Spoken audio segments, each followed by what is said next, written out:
Okay, designers and the computer users are there. Sometimes you may run into a situation where you want to type in some symbols and you're stuck. Let's say you want to type in the Naira dollar currency symbols to these writings here. In some cases, some persons will want to go online and get the Naira dollar symbols and their likes there. But let me show you a very easy way to go about that. Very simple. Press your Windows key and the full stop. Press the two together. It brings up this. From here you can see a whole lot of symbols and other things that you can easily use. From this tab, I say the smileys, but let's go straight to where we want.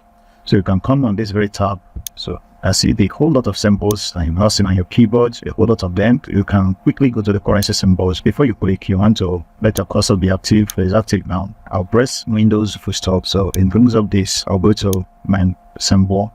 So just click on it. It places it. If I want to place my dollar, get my cursor active. The cursor has to be active first. Now press Windows full stop. Go to the symbols part. In there, you want to put your dollar. And this whole lot of other symbols that you will want to like to use someday, sometime. So the whole lot of them. Just use Windows full stop. That's all.